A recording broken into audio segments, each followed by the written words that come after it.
I want to do film production because I really can't see myself doing anything else in my life. I mean, just that rush that I get from filmmaking when I know I've pulled off a tracking shot or got a shot that I know is just absolutely beautiful and significant and overcoming obstacles. There's no other feeling like it.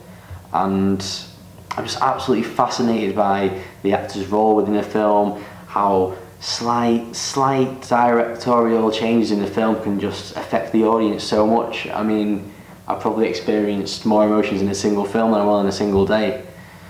So film just fuels me, and I think in my life, if I can in some way take that focus away from the soulless blockbuster to just the well-crafted, exquisite films that are coming out every day but aren't seen, then I'll be happy.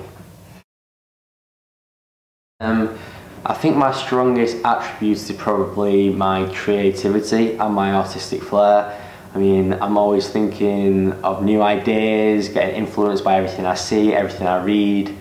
So there's never any shortage of things to film. And in regards to my artistic flair, I mean, I've always been into drawing, I've always been into comics, so as you can guess, I heavily storyboard all my films, and I've just got a real keen eye for a shot that will make the most emotional impact on a viewer based on its visuals. And probably on top of that as well is my enthusiasm for film as a whole art form. I mean, it's universal. It means so much to every single person, and yeah.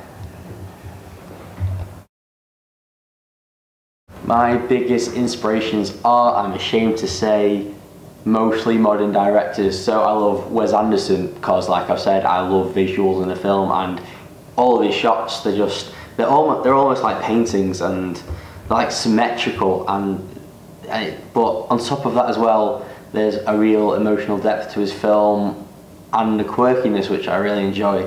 And then Paul Thomas Anderson, whose film The Master was just probably the best film I saw all year. He's got such a classical style of filmmaking, yet what he's doing seems so revolutionary.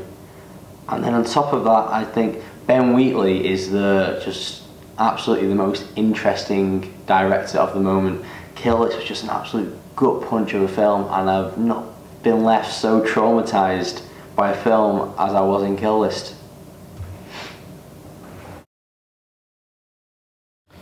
It changes all the time, but for the moment, the film scene which instantly springs to mind is the accordion scene from Holy Motors. Now, there's not a lot of technical skill on display here, or even a lot of emotional resonance, but just the pure joy I felt at watching these men play instruments and walk around a room really, for me, just shows the magic of cinema and what it can do. It just so simply. And it's just stuff like that, when I see that, it makes me want to keep trying harder and harder to get into places like UCLAN, so I can try and make people feel how I felt when I watched that for the first time.